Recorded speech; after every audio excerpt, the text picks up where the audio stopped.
2023. So I wish you a happy new year. And today we have a very important topic to discuss, which is History Matters for Sustainable Peace Solutions in Africa, the Ethio-Eritrean Border War Case Study.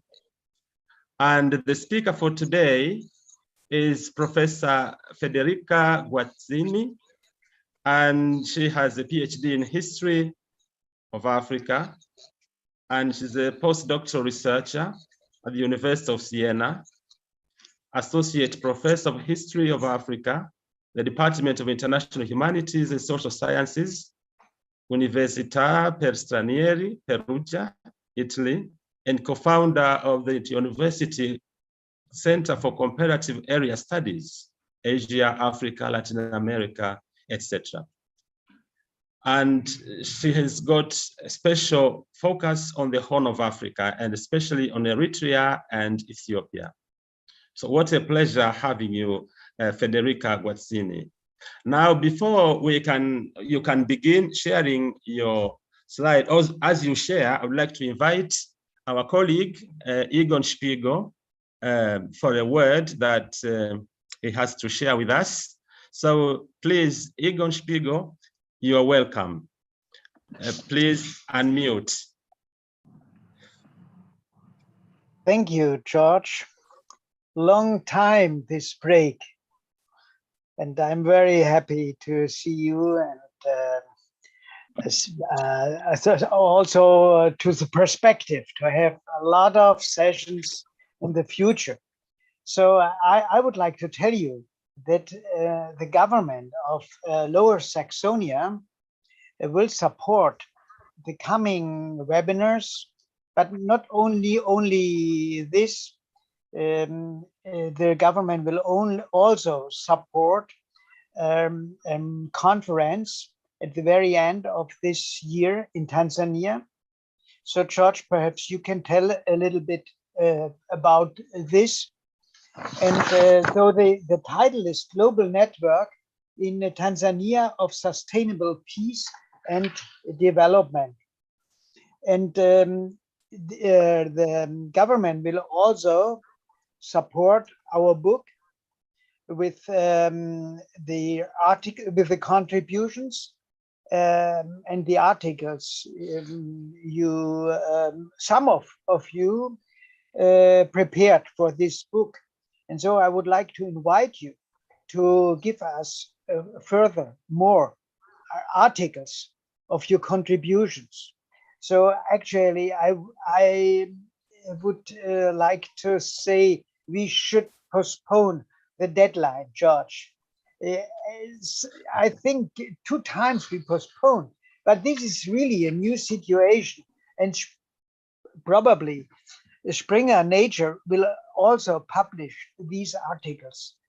So then we have 3 books by Springer, and this should be a motivation to collect another one, articles. So we have a lot of articles, but you are invited also, Professor Guazzini. You are also invited to write your speech, to bring it in an article so we can publish it. All the best to the coming sessions, to this webinar, and especially for today and the speech of Federica. Thank you so much indeed, Egon, for the good news. And we thank everybody for helping us, to keep the webinars going, and for the contributions you've made through book chapters. And now as we organize this international conference, I think it's going to be amazing. What else can I say, really? I'm so happy and grateful to you all. So I would like now to take this opportunity to invite Federica Guazzini to speak to us. And please, the rest of us, we should, I think, mute our microphones so that we can hear her very well. Thank you so much. Thank you so much. Allow me to thank all the organizers of this very important cycle of lectures and events. I'm very honored to be here with you today. And if you don't mind, I'll just share my slides with you. Okay, so you can tell me kindly if you can see them and if it's visible. Okay. So thank you once more. As George Mtalem said, I'm an historian of modern Africa. And my goal today is try to let you understand how far history matters when it comes to sustainable peace solution in Africa. You're all very aware of the fact that the very same John Galtung, the Norwegian prominent scholar of peace studies, explained us that peace studies needs also history. As peace studies seeks to understand the negation of violence through conflict transformation and cooperation by drawing from many, many disciplines, not only political science and international relations, but also international law, the economics, sociology, anthropology, psychology, and so forth, and history. So as obvious as this may seem, studying the past is probably often the best way to understand the present and also to understand how to act in the present in order to achieve sustainable peace solution.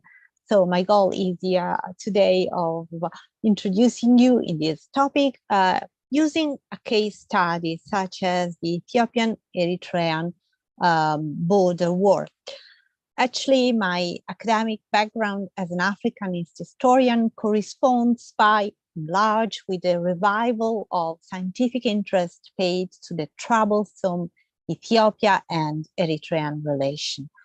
I began my PhD in 1995 on the territoriality of the colony of Eritrea, Italy's firstborn colony in Africa, carrying multi-sited archive research and fieldwork, collecting primary sources and presenting novel empirical data for problematizing the boundary making of Eritrea from a double perspective. The political and diplomatic process through the analysis of its key elements, such as delimitation, demarcation, and the administration, or if you prefer, the governance of borders. And in doing so, if you allow me to quote anthropologist and Laura Stoller, I try to read the sources along the archival grain, reading the archive as an institution of hegemony and dominance.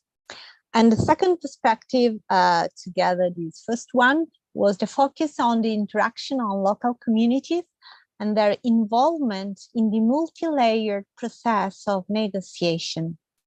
So again, quoting Anne Laura Stoller, the idea was reading the sources against the grain, depicting the complexities of counter-hegemonic voices. And in the middle of the 90s, as you know, Eritrea had recently gained its national independence, officially in 1993, with a political blueprint focused on territorial nationalism as the basis of statehood. So this topic, the relations between colonialism and the birth of a feeling of separateness in this country, seemed to me worth to be explored, taking stock of the impact of the so-called special turn on African studies. And just a month before I had to defend my PhD thesis in May 1998, the Ethiopian-Eritrean War broke out. It was a full-fledged conflict, a devastating one that had multiple causes.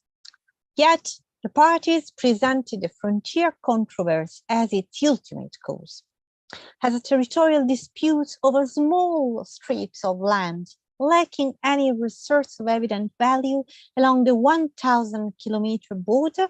This dispute found its root in colonial legacies of division of people and territories. hence the need of exploring the ambiguities of this boundary-making process from colonial time up to almost present day, and analyzing all the actors that were involved in this process. So needless to say, the issue of the limitation of the border took place during the European partition of Africa, the so-called Scramble for Africa, when the colony of Eritrea was carved out by Italian expansionists since from 1882. Eritrea, this country, was used as a sort of springboard toward the Sudanese area, at the time controlled by the Mahdi state, ruled by Khalifa Abdullah, and it was all at the same time used as a springboard towards the Ethiopian highlands, where at the time the ruler of the area was the Emperor Johannes IV.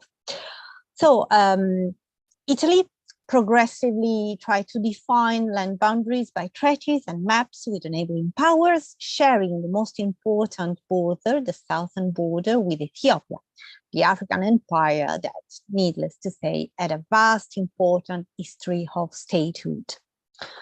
Here, two different conceptions and practices of the borders actually were at stake, determining a sort of cultural gap that affected the whole boundary-making process that involved many different players, starting from two colonial powers, not only Italy, but also the United Kingdom that was in control at the time of the Anglo-Egyptian Sudan. And we'll see how far it was relevant in this process. There was also, of course, the imperial government of Ethiopia, and in time, other players who had an important say in this process were the lords of Tigray, the rulers of Tigray, the northern region of the Ethiopian Empire, and last but not least, the whole of the borderlanders, the people living in this border area. The two European colonial powers, Italy and the United Kingdom, shared both a conventional wisdom of the border as a geometrical line of separation, according to the European way of, using borders and boundary lines. And in the case of the Ethiopian Empire, political boundaries were not strictly territorially defined. Still, in the northern highland plateau, which is more or less this area where I'm pinpointing now, geography marked the boundaries of human interactions and of administrative units within a deeply ingrained relationship between land and state. And watercourses that cut horizontally this plateau had acquired the status of a historically evolved boundary between two separately governed regions, the Tigray to the south of this imagined line, and the so-called Mare Melash on the north of this area.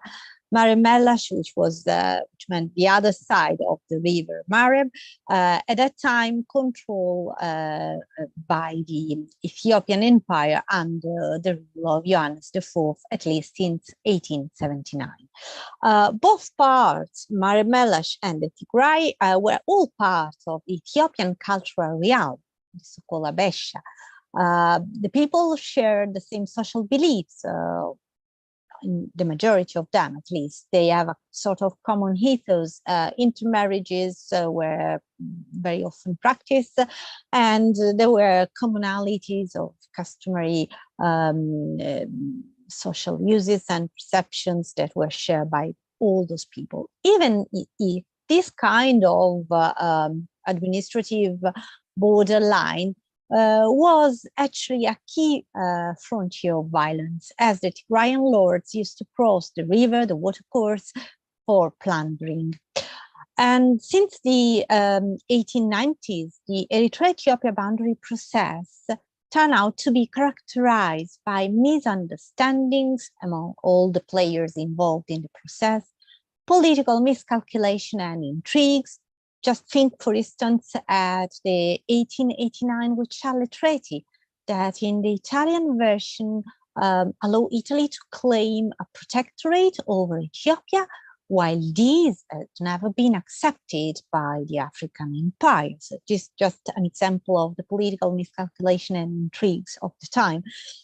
But there were also a general neglect of the local and human geography, so that it proved to be interesting and somehow even highly revealing, analyzing how all parties manipulated the Ethiopian historical tradition to suit their interests best.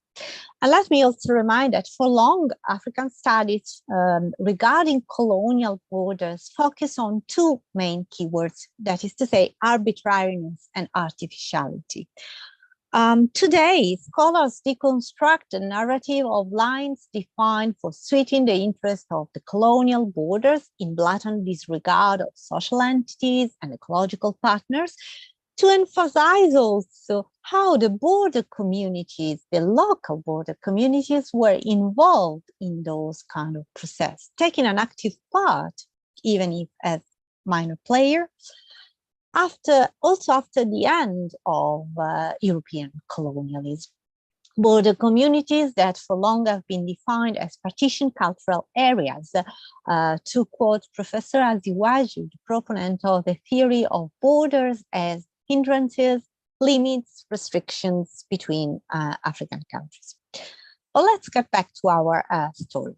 As I said, Italy was looking forward to expand its possession and went on in its ambitious plan, encroaching local lands, despite some setbacks that are the one that I'm putting here on the slides, bloodshed battles, where Italy suffered quite a lot since 1887. But those clashes and those situations didn't prevent Italy to get on in its plan of invading Ethiopia up until the Battle of Adwa, March the 1st, 1896, when Emperor Menelik II gathered together a huge Ethiopian army, was able to crush the Italian forces, thus being able to preserve Ethiopian independence. This was a resounding event that was important as a sign of hope and a source of inspiration for the whole of the African continent.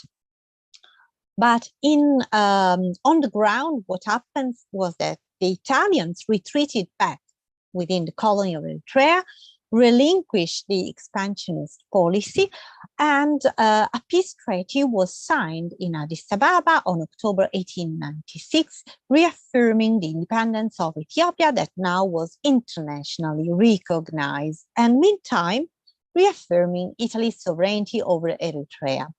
And there was a provisional border by those two political entities determined by the course of rivers such as Mare and Beleza, but it remained to be properly defined and delimited. Now, due to the absence of accurate topographic surveys, either the colonial government of Eritrea and the imperial government of Addis Ababa were barely familiar with this borderland. That's why no geographical coordinates were given in the July 1930, the one according to which the borderline runs along those watersheds called Mare, Beleza, and Muna. And the vagueness of these treaty text and the skeleton map that was attached to an annex to the treaty found its explanation in both Italy's and Ethiopia's pragmatic need of regional stabilization with respect to right to Tigray.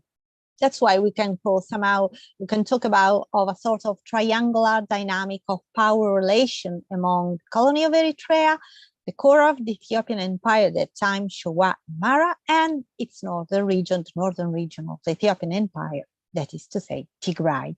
And this kind of tripolar dynamic of power relation will be since then a constant theme in the history of this border.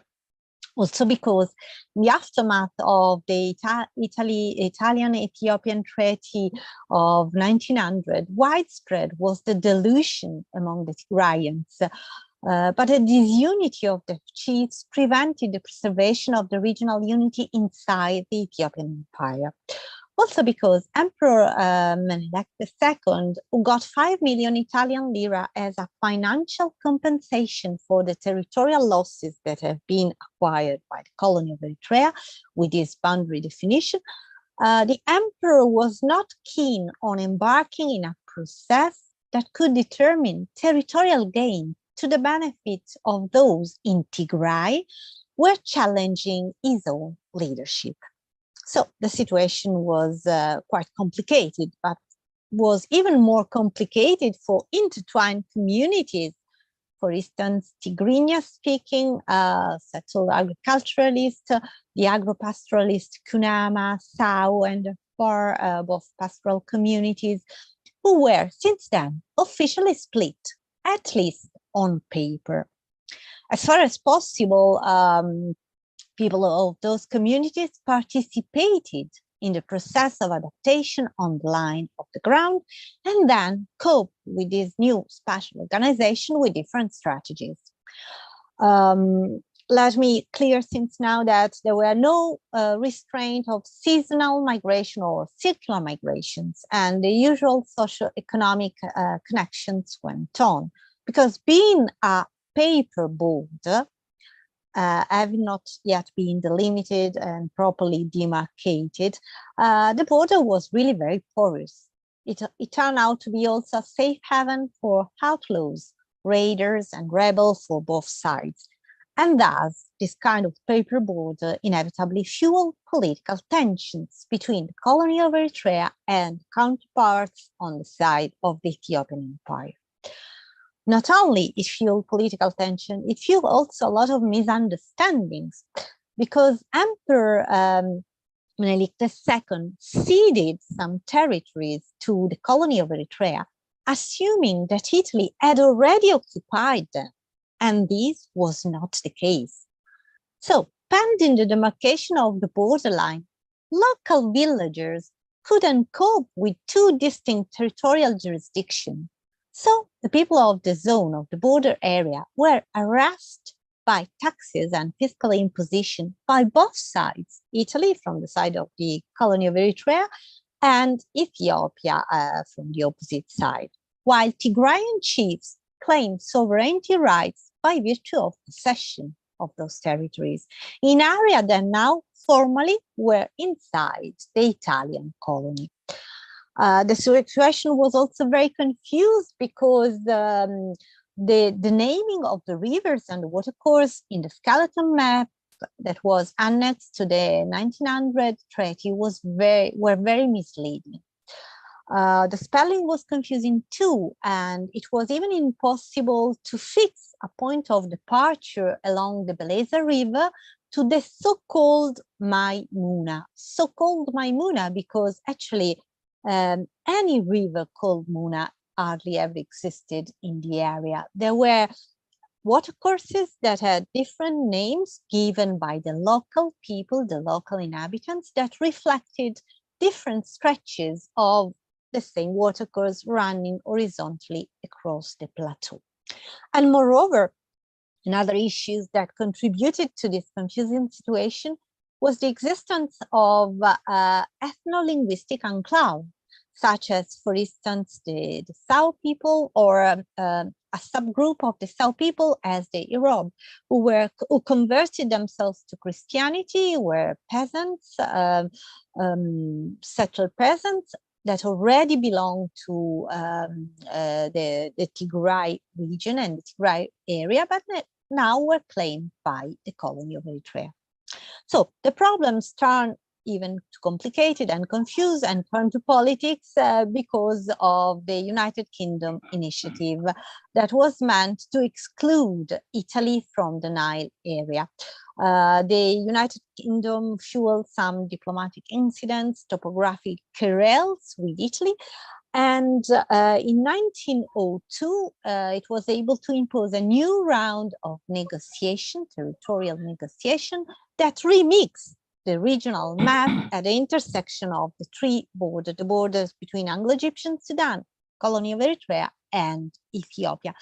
And this map was remixed with a system of mutual land compensation to the detriment of Ethiopia. Actually, Ethiopia was persuaded with misleading and sketches drawn on a very small scale. As you can see, those are some kind of documents, map documents that I was able to find out during my researches in different archives. And those and sketches not only were misleading, but they were completely inconsistent with the reality on the ground. In an area bordering westward with Anglo-Egyptian Sudan, barely inhabited by the Kunama farmers, who represented a sort of double periphery, different from their neighbors in language, faith, and social practices, and whose isolation had been fostered by ecological barrenness and having been raided by the Sudanese and the Tigrayans of the Ethiopian Empire. So all those misunderstandings were related to the principle of ownership in international law, that for imperial Ethiopia was linked to the effective control of lands and people, while Italy relied on another principle of international law, uti possidetis iuris, according to maps where treaty nomenclature of rivers was wrong or non-existent, also due to the colonial ignorance of local languages. So, as soon as the Italian officers realized the discrepancies between treaty text and topography and people settlements, they kept those discrepancies secret. They rejected all the Ethiopian pressure, either pressure coming from the imperial court, either those coming from the Tigrayan authorities for demarcating the border with regard to orographic features and the local dwellers' rationale.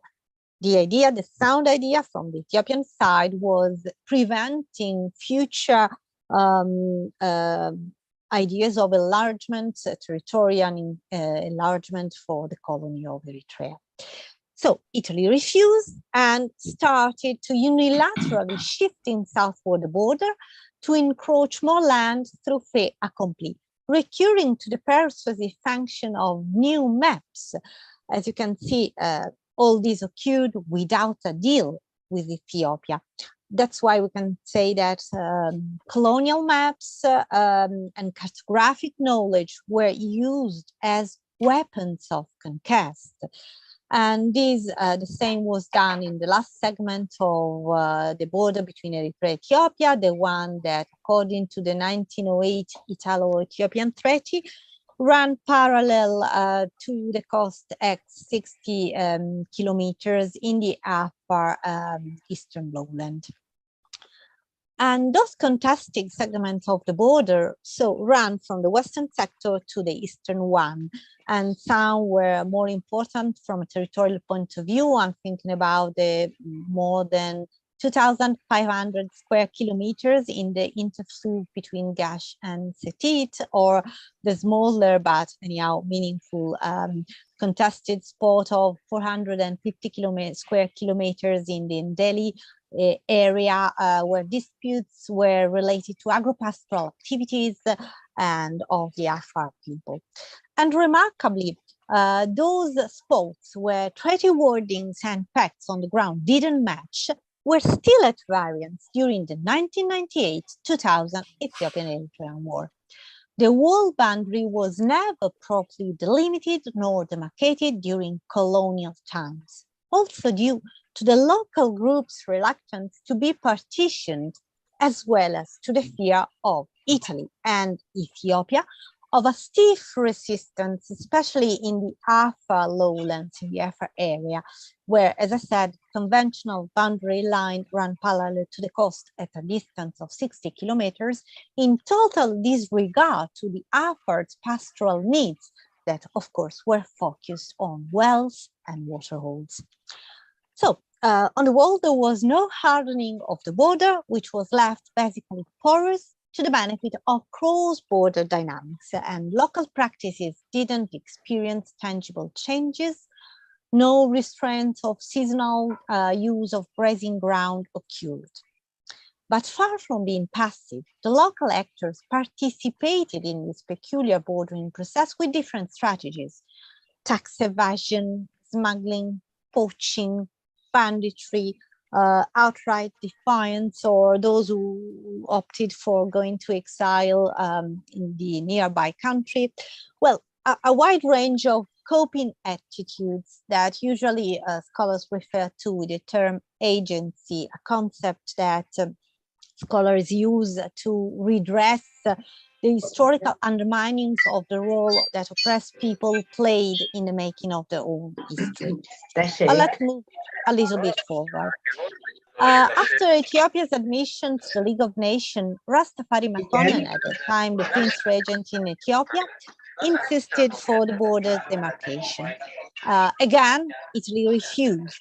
Not only refused, but from 1927 and 1929, the government of Eritrea took possession of the whole of the Kunama Plain and relocated further south for the border, in spite of the protest of the Tigrayan lords and a number of border incidents.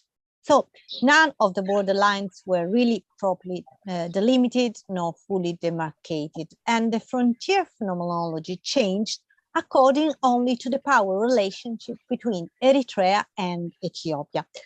The border lost its international status, being diluted into Italian East Africa, the empire created in 1936 following the fastest war of conquest of Ethiopia, run by Benito Mussolini, the very same Duce.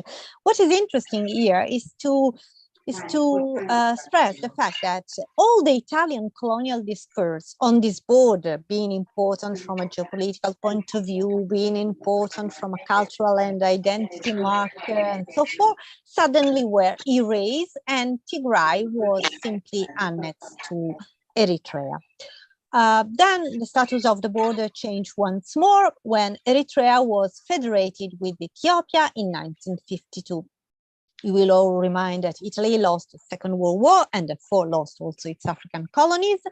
There were many discussion at the international level about the status, the future of Eritrea, and then the United Nations Assembly opted for a federation between Eritrea and Ethiopia. So the border lost its international status and became simply a federal border, and to become a provincial border a decade later, when Eritrea was simply annexed in the Ethiopian Empire as a province. This map that I inserted here in the slide was being published by the Derg regime, so following the downthrone of Emperor Haile Selassie in 1978. And what is interesting is to have an idea of the fact that even in the Derg regime, map making in Ethiopia owed still much to colonial cartography, even when the Derg tried to detach the Assab port from Eritrea to prevent Ethiopia being still landlocked. And during all those decades, human geography slowly changed in the border areas due to the increase in demographic pressure, and because new villages were set up, such as the village of Badme, thanks also to an inflow of newcomers from Tigray, so that the self-identification of the borderlanders changed accordingly. And then during the Eritrean liberation struggle, which had been ignited by the dilution of Eritrea as province in the Ethiopian Empire, the border between Eritrea and Ethiopia acquired a symbolic role of preeminence in the formation of Eritrean territorial nationalism, struggling for self-determination.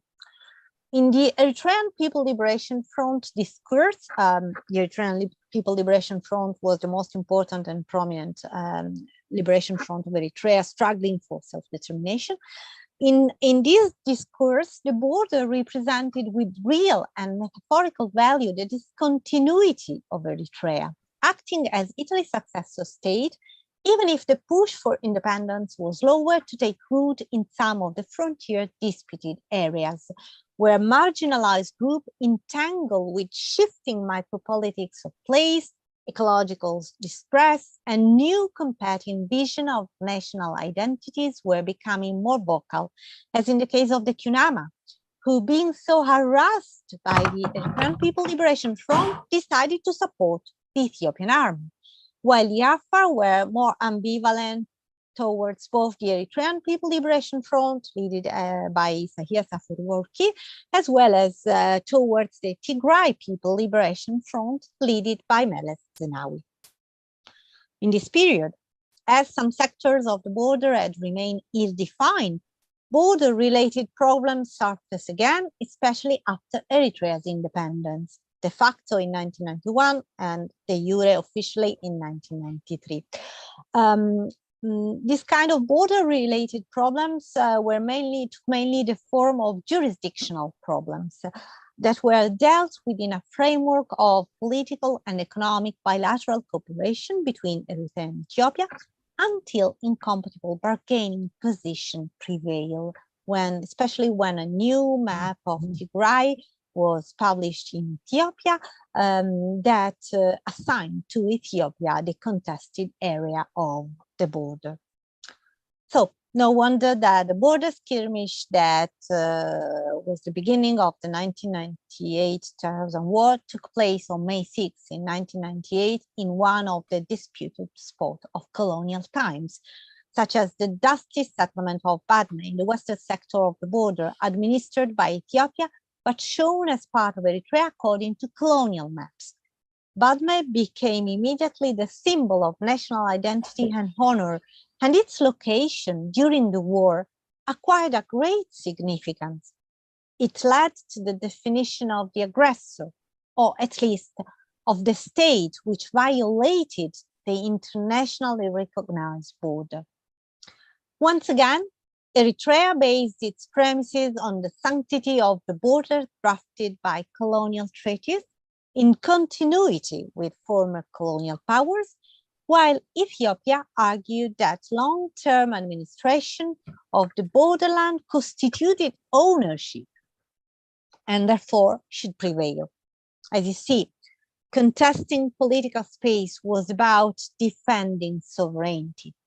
Then war escalated, the 1998-2000 war escalated, and was won by Ethiopia on the battlefield in such an important military event that was labeled as the Second Edwa, when almost 1/3 of Eritrea was invaded by the Ethiopian troops.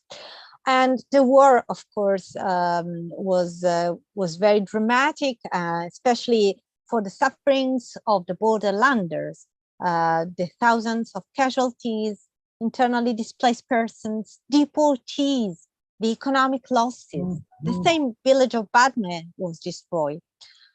And among the scholars, there's a general consensus that this border was pivotal for constructing otherness and reinforcing the basis of citizenship in both the warring states. Rewriting the history included somehow. Then, following the ceasefire that was reached in Algiers in June 2000, and following diplomatic talks, a United Nations peacekeeping force was deployed along a temporary security zone, as you see a TSZ, temporary security zone, 25 kilometers wide inside Eritrea.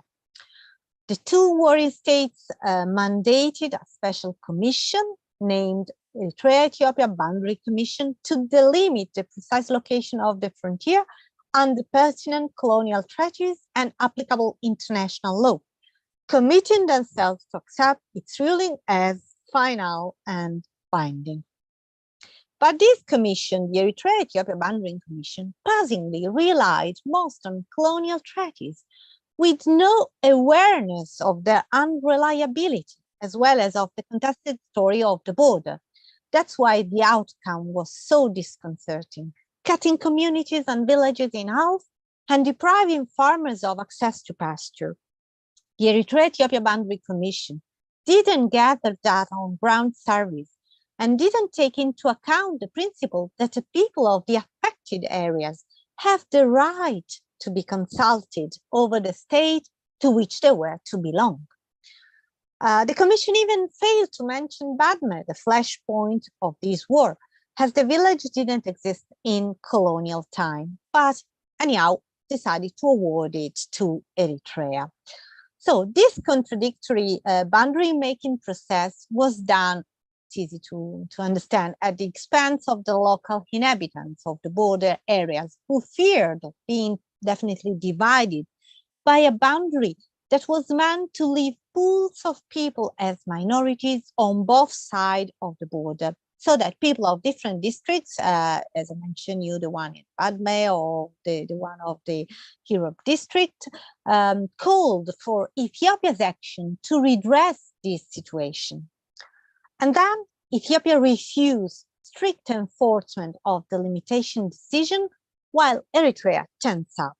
But both parties violated the ceasefire agreement, and non-cooperation led the Eritrea-Ethiopia Boundary Commission to produce in 2007 a virtual demarcation with 146 boundary pillars, legal and enforceable. This is a technique that is known also as demarcation by coordinates, that, as you can understand, was mere fiction when it comes to the people living in the area.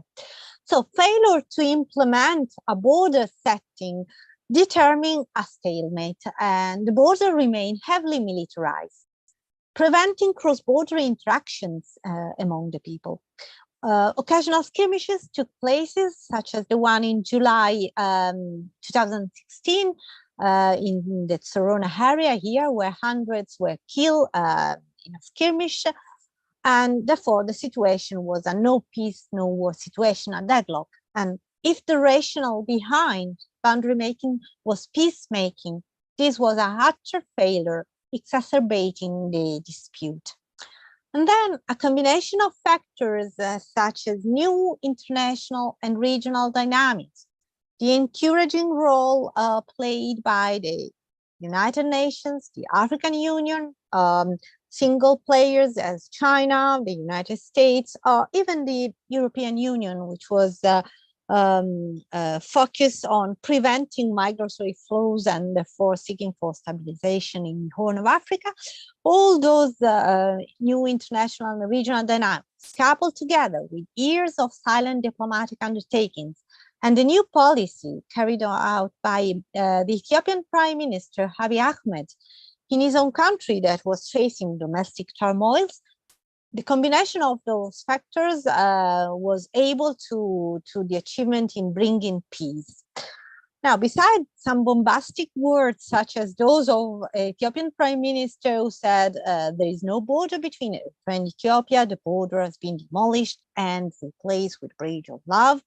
And again, being an historian, let me say that caution should always be exercised, as in the past, even Emperor Haile Selassie.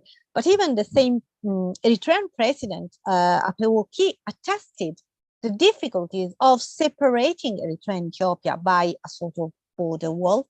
Anyhow, what was important in this agreement signed in Jeddah in September 2018 was Article 4 of the agreement, where both parties committed themselves to implement the United Nations ruling, and the federal government of Ethiopia declared to be ready to withdraw from the disputed area. Oh, sorry. Sorry, allow me to stop a little bit, just because there was another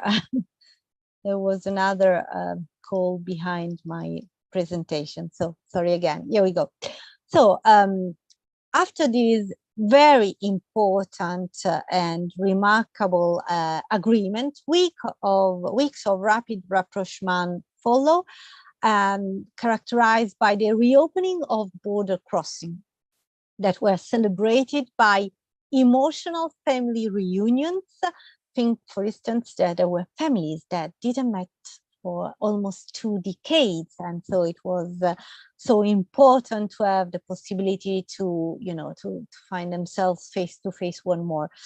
And it was the border crossing reopened were also celebrated by iconic crosswalks of the two heads of state, such as the one in Zalambesa, for instance.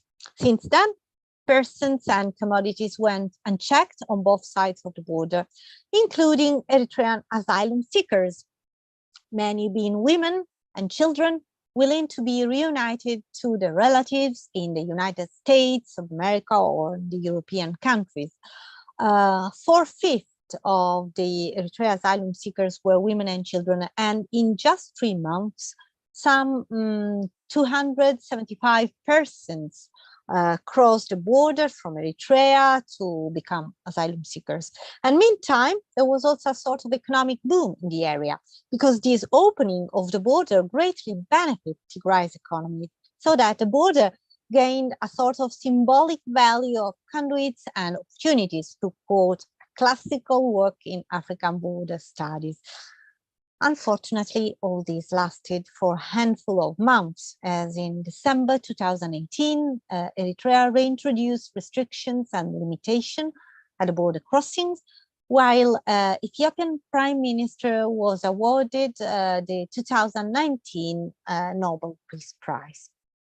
So, preliminary findings from empirical evidence on the sense of belonging of the borderlanders, the people of the border areas, were quite interesting, either because a generational cleavage seemed apparent, as the enthusiasm for the opening of the border seemed directly proportional to the age of the Tigrayan dwellers, with the youngsters more indifferent. Identities, as usual, are on the move, were on the move, triggering the debate about citizenship. On the Ethiopian side, not only the Arab, but also the Tigrayans in Badme expressed anger, fearing the handover to Eritrea, and expressed their resentment towards politicians guilty of past sufferings and now death of their contrasting view on the border settlement. Let me also remind that the village of Badme almost tripled in recent year, reaching a peak of 5,000 residents.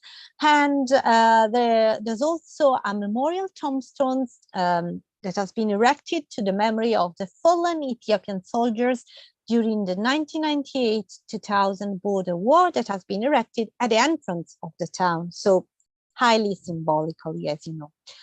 While on the other side of the border, the Tserona inhabitants, identifying themselves as Eritreans, were restless at the idea of being united to Ethiopia. And within this situation, the Tigray People Liberation Front, in charge of the regional government of Tigray, excluded by bilateral negotiation between Ethiopia and Eritrea that determined the 2018 agreement, the TPLF, Tigray People Liberation Front, complained about the disregard of grassroots political impressions and contributed to prevent the Ethiopian withdrawal of troops and turned to obstructionism. So let me say that, as in colonial past, the political bargaining over this border is a match 3, deeply rooted in history and memories. So if history matters, as I do believe, because it not only allows us to learn from past wrongdoing, but it also entails expectation for the future. In the autumn 2018, on the basis of past history, it was already clear that many hurdles remain. Hurdles that we may also define as the scars of history. First of all, there was the need of physical demarcation of the contested border. Adapting the delimited frontier to local conditions would have been crucial for its smooth functioning and for a lasting peace in a sort of win-win process. There was also the need to overcome divisive legacy of debrief of 2 decades of hate propaganda.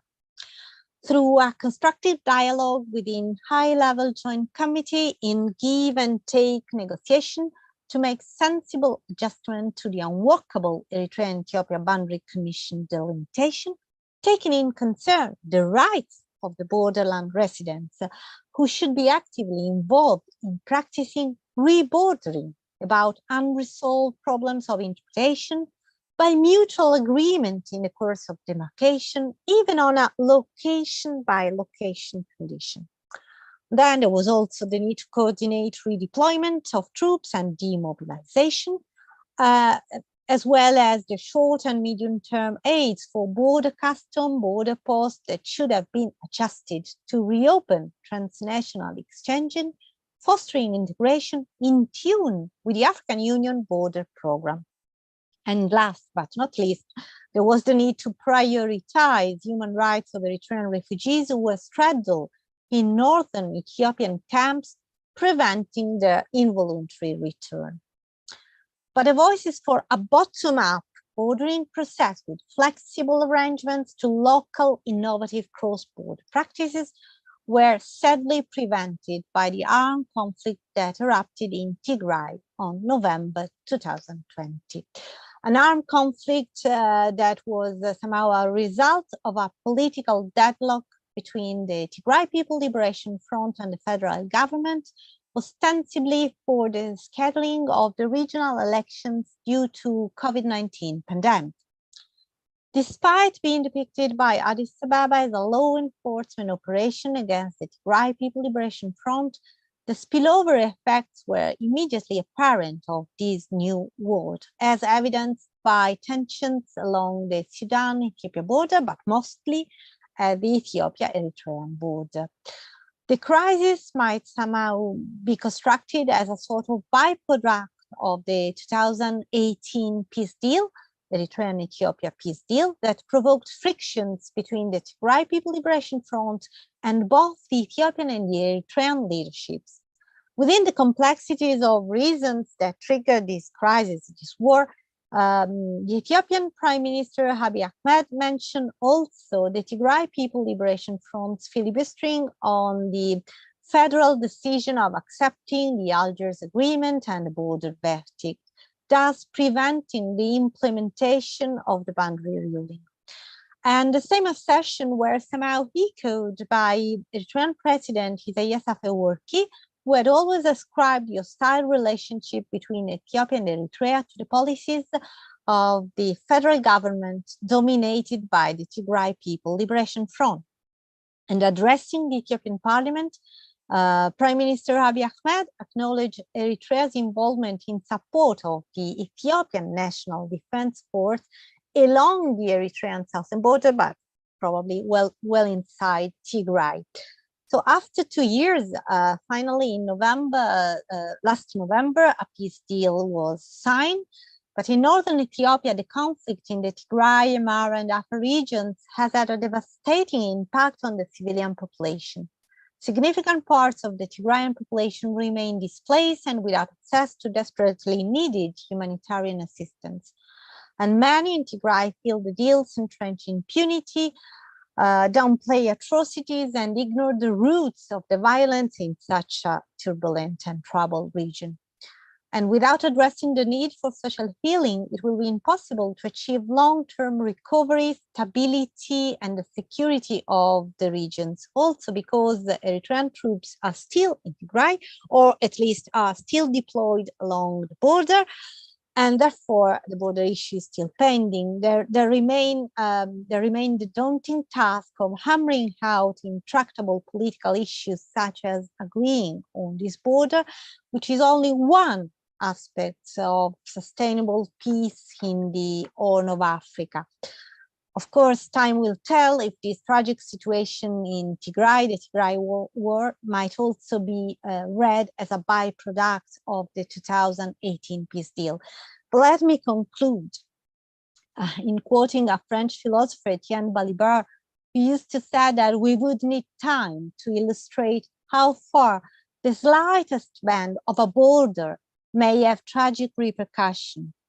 Etienne Balibar used to think to Europe during the Second World War, but this seemed to me also a case in point, and that's why, according to me, history matters. It matters also for envisaging a different future with inclusive and sustainable peace.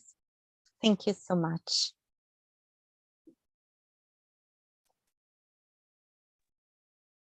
Thank you so much, Federica, for this wonderful presentation. Really, it's a powerful lecture.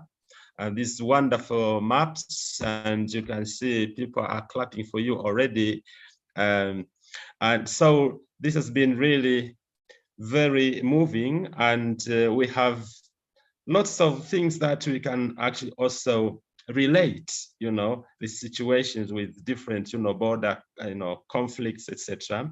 So our topic today, history matters for sustainable peace solutions in Africa, the Ethio-Eritrean border war case study. That's what Federica Guazzini explained to us. And now I can see some people have raised their hands.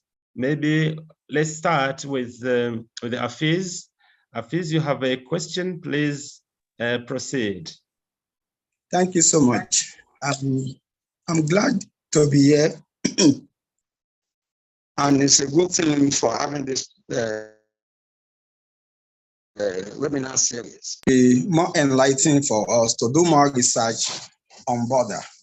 Then I must also thank the presenter for the thorough research and wide research Eritrea and Ethiopia. Now, my question is that the border issue, is it that we need to blame the colonizer, the European, or we need to blame the Africa for not trying to solve their issue by themselves? Two, in Federica's idea, what can we do to solve the? How are we going to be proactive about it? And are we to invite the European for border or territorial review, or we Africa as an African Union, we need to solve the problem by ourselves? And the third one is that the issue of the border is still on the issue of the border about the migration of Africa from one African country to another African country. Why did I need to obtain visa to get into Ethiopia as a Nigerian? Because the same issue has raised in the past between Nigeria and Cameroon, talking about the land of Bakassi, which was later given to Cameroon by international court. I want to ask in that aspect that, is it the people that determine the sharing of the border, or it is the European responsibility to give us the demarcation of the border? Thank you. Oh, thank you so much. Very, very interesting questions. I'm just asking to George if I can immediately reply, or if you prefer to collect some. Yes, please, you can, as you please. You may also reply immediately. Okay, thank you so much. That's really very interesting issues. Well, I try to explain in details all the, I try to answer in details to everything. So who has the blame for this very complicated situation? As you know, of course, history is not there to put the blame on anybody, but just to analyze, reconstruct, and assess what occurred.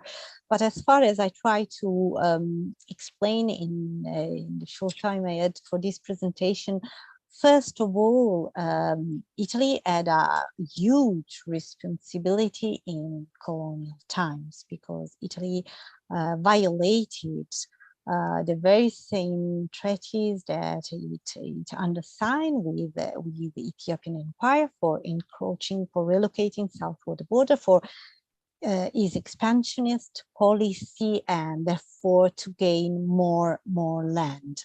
So my idea is that the first kind of responsibility is to identify in the former colonial power, namely Italy. Then, as I try to show, being the Ethiopian domestic context quite complicated, because Tigray was riotous even in the past, in 1899, and didn't recognize the legitimacy of the Emperor Menelik II. The very same emperor didn't push so far for delimiting and demarcating properly the border, because he was fearing of providing too much power to the lords in Tigray, who could challenge his own leadership.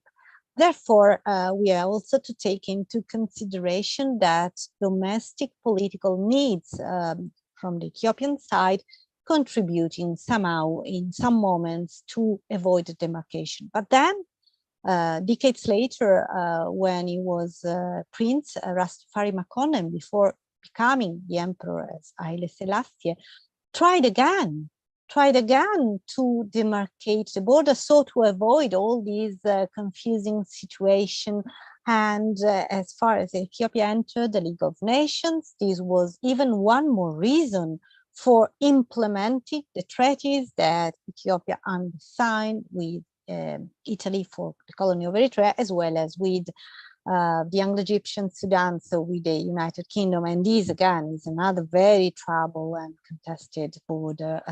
I've never dealt with it, but it's also very complicated. So first of all, the colonial violence imposed on the African countries during imperialism, and this new framework, territorial framework, imposed on African countries against any kind of traditional way of dealing with territories and people without listening to the inhabitants was probably, and for sure, the first actor to put the blame on. Then on what to do now. Well, I mentioned the African Union Border Program, which according to me is quite important and feasible, and would be an important instrument decided by Africans for themselves, and which is very relevant because it's also in tune with the African Continental Free Trade Area, so with an idea of open borders that can foster mobility of people, of commodities, and the idea of fostering sustainable development too. So this would be, according to me, at least the best and most suitable solution. The problem is that peace has to achieve first, because if there is no peace, then you can't implement any kind of program as the African Union Border Program, or even the very same African Free Trade, Continental Free Trade Area, which is so important and hopefully will be a remarkable tool for fostering economic growth and for the benefit of the African citizen. And as you said, you mentioned the Bakassi Peninsula, and this was a very interesting example, definitely. Probably, as affairs know very well, the issue is that the two parties, after negotiating, after the troubles, were able to reach an agreement. And that's why the international ruling was somehow easier to be implemented. Here, as I try to show you, the international agreement was not respected by almost both parties, even if at times one of the two warring states carried more responsibility for making this international agreement unworkable. So it was very complicated. And as soon as a sort of peace deal was finally achieved after 2 decades of no peace, no war, then another war erupted in Tigray. So, I mean, peace is the precondition for everything. So we have to hope, to pray, to put pressure on peace agreements that, albeit its shortcomings, as achieved in last November, and hope that it can last, hope that humanitarian aid can reach as soon as possible the people that are in distress, ravaged by the war, and then probably the limitation of this border finally will be achieved. Thank you.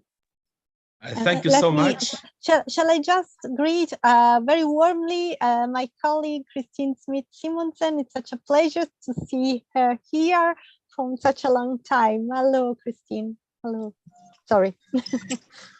That's fine. Hello, everyone. Hello.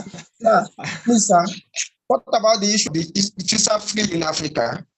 She has not addressed that. Sorry, can you kindly repeat, if you don't mind?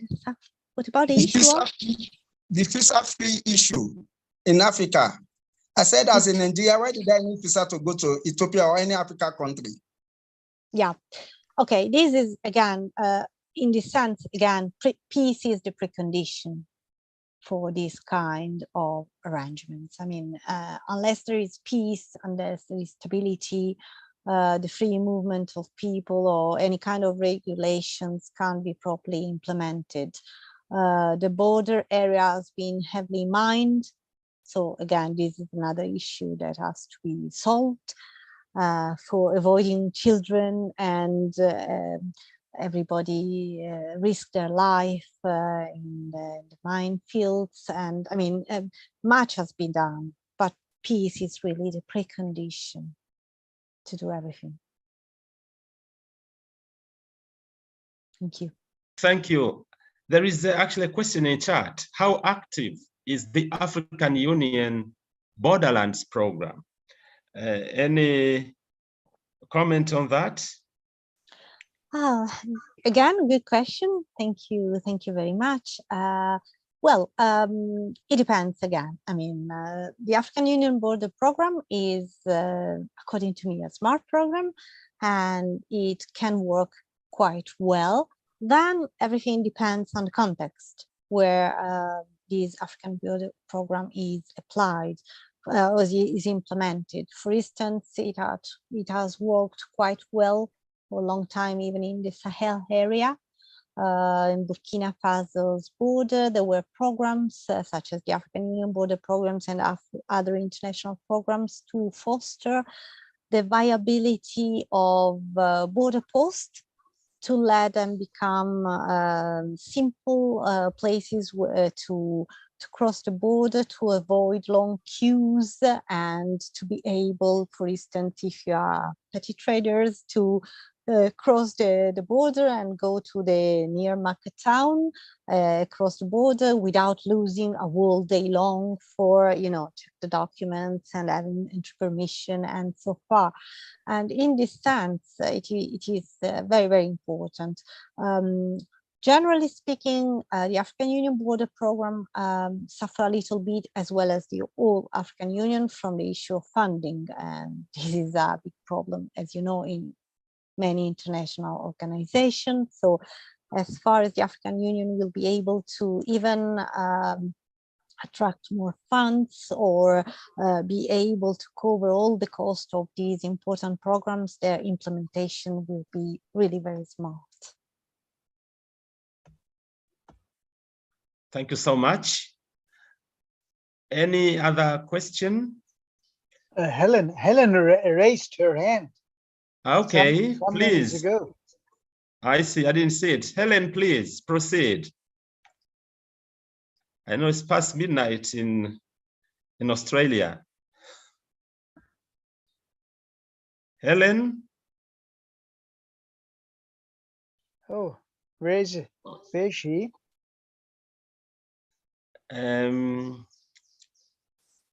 I can't see. I just saw the many thanks, very informative chat message, but maybe she's she left. Perhaps she left. Right. Sorry about that. I clearly saw her hand.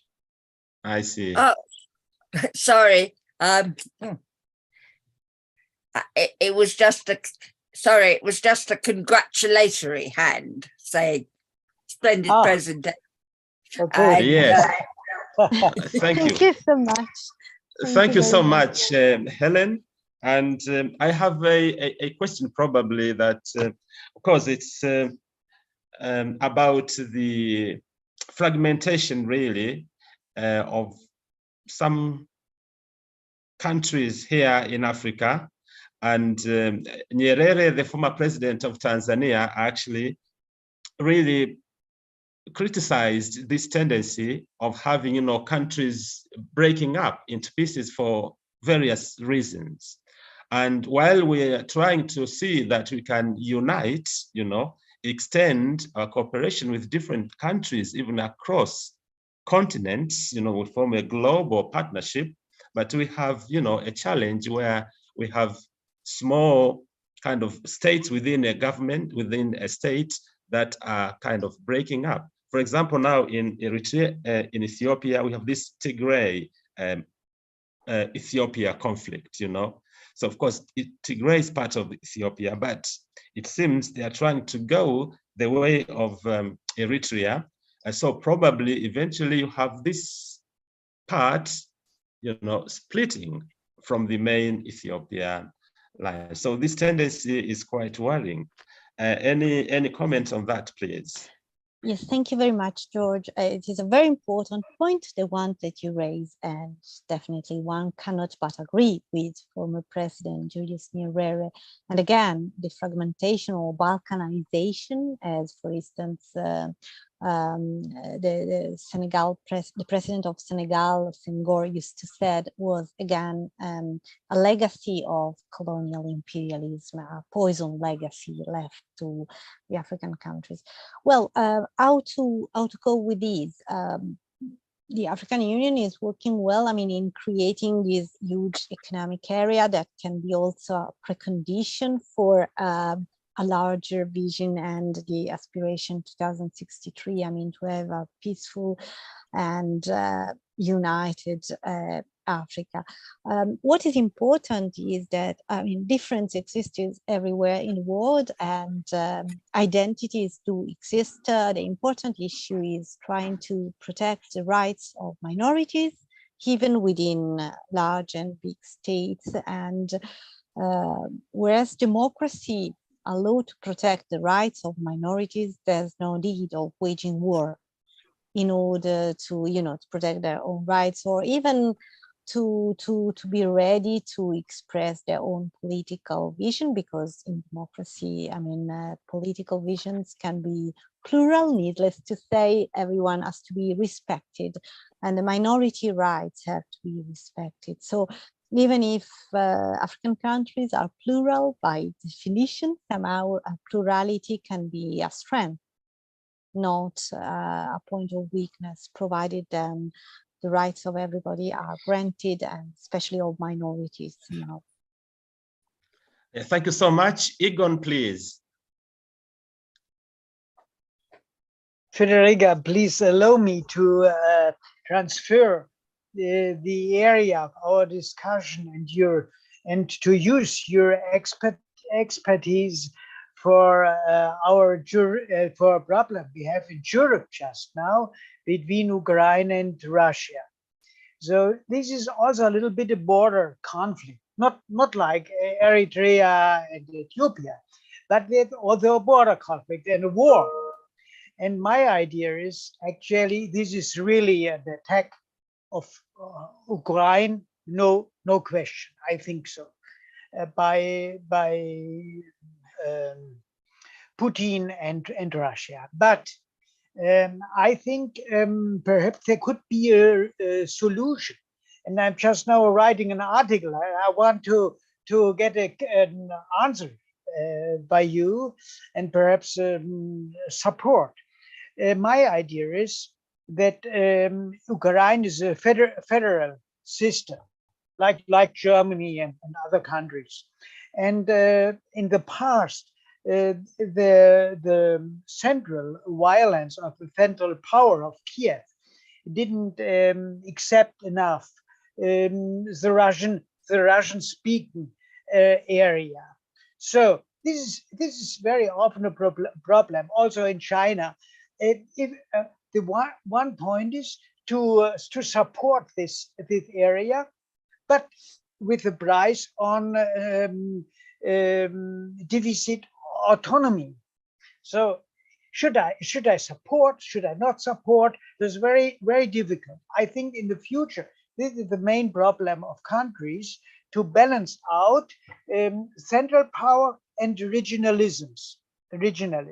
So I think in the past, perhaps this part of country wasn't accepted enough by Kiev. So and therefore, on this thinking, the Russia could how can I say, defend the interests of this Russia people, the Russian speaking people. But this could not be a motivation or a reason to attack this country. So my idea is the idea of a double federalism. On the one side, an administrative, political federalism of Ukraine, and a cultural federalism. This federalism could cross the border. A cultural federalism by Russia. So we have it in the north, in Germany, by Denmark. So we have a representative of Denmark in Schleswig, in our province, in our north province, and so we have a cultural federalism from Denmark in Germany, but of course, though the administration and the political union and the sovereignty is, of course, a German. So my idea is, could not be this a solution in a lot of cases? So the border is a border. This is a reality, and I have a big understanding for the neighborhood and cultural interests. Yeah? Could it be so my idea is a double federalism, an administrative federalism of one side and a cultural federalism on the other side, and there could be a common area, yeah, but without hurting the border interests and the sovereignty. What's your opinion? Oh, thank you so much, dear Ethan. I'm looking forward to read your article because being European, as all of us, we are very worried, needless to say, about what's happening in the war in Ukraine. And of course, I'm not an expert at all of the area of the region, but I think that your solution would be probably the only feasible one, as far as I can understand, because, you know, and here I get back to the previous question, minority matters somehow and have to be respected everywhere. So culturally respected and politically respected, even if, of course, needless to say, the aggressor always is the one who violated the international law and so forth. The same we have in Italy. I mean, as you know, probably in northeast Italy, we have a region which is German by culture, by language, by everything, and it is very well respected. I mean, they have got their own schools run in German, where German is working language, as well as the language of the administration and so forth. So, I mean, again, the idea of that you presented, thinking out of the box, because when there are new situations, we have also to be able to find out new solutions that protect the people and respect their culture is probably the only feasible one, indeed. Thank you so much. Thank you so much. There is another question in chat, quite interesting. How was Africa affected by the First World War? Why Ethiopia is always in war? You know. Okay. So two questions. Hello. Thank you. First question, how was Africa affected by the First World War? It was affected in many ways. First of all, because African soldiers actually fought in Europe too, not only in the African colonies owned by Germany, where there were the Askaris fighting for the colonial power, as well as tirailleurs Senegalese were fighting for France and so on. So not only was directly involved in the First World War, because in former Tanganyika and former German South West Africa, Togo and Cameroon, the war was fought on the ground. But it was also involved because African soldiers contributing to the fightings in Europe, and they fought there. And this was very important because the ones who were lucky enough to survive to this destructive war and to come back to their homeland, they were able to report to their fellows, their friends, and to everybody that the myth of the white man superiority was a mere myth. White men suffered as well as the African ones. They were in fear of the war. They were killed in action and so forth. So there was any kind of reason for supporting the rationale of the legitimacy of the European colonialism in Africa, because there was no superiority of the white man. And then Africa was also involved in the war effort, contributing with commodities and raw materials, especially to France and the United Kingdom, and then was also involved when it comes to the pandemic, the so-called Spanish flu, that even if it is not so known, hit the African countries too. So Africa, as always, has been part of the global event, the main global events, a protagonist of the main global events. And when it comes to the second question, why is Ethiopia is always in war? This is another difficult question, but important one. Actually, I would talk about the Horn of Africa as a whole. That is the second region of the world most affected by war. The most troubled region in the world, following the Palestine context, because it is, I mean, wars, different kind of wars, proxy wars, war of liberations, war of self-determination, bilateral wars, secessionist wars are fought in this troubled region, the Horn of Africa, since following the Second World War, and the reasons are manifold, of course, but mostly are to be found in struggle for control of political assets and the control of the legitimacy of those states. So in this sense, history is an heavy burden for the region. That's why there's a tremendous need of leadership that is able to think to the benefit of their own citizenship and to find out lasting solution to intractable conflicts such as this one. Wonderful. Thank you so much.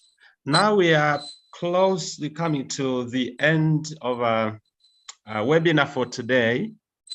And I would like to thank you very much, Federica Guazzini, for this wonderful presentation. And I'm sure we are going to ask you if we could also have, you know, your presentation so that we can really look at the maps quite closely, because they're just impressive. Really, this is something seems to have been working over for a long time. And just maybe in 1 minute, if you can tell us a little bit about your university. It has got a very interesting name, and yes, and because it must be special. First of all, thank you so much. I've been honored to be with you. Now I'm working at it is called University for Foreigners of Perugia, which is a sort of multicultural environment. We have students coming from all over the continent for studying three main areas, disciplines, namely Italian language and culture, international relations and peace studies, and development and media studies. Those are the main three assets of the university. And it is a small but very dynamic university. We have MA, BA, and PhD programs, and we carried on a lot of also development programs everywhere, besides the of course, the academic cooperation activities. And we are really proud to be a very peculiar multicultural environment, because when you enter in the class and you have students coming from all over the world, from Argentina to Afghanistan, from Canada to Pakistan, I mean, it's very stimulating because you have different perspectives interacting with you. And it is fancy because besides there are either Italian and international students who come there to become friends and establish long-lasting friendship that will be with them for their lifelong. And then they, of course, needless to say, go ahead with a career in every continent. So it's a very peculiar environment, and I wish to have the opportunity to welcome you all there. Thank you. Thank you so much. We will. Thank you for the invitation.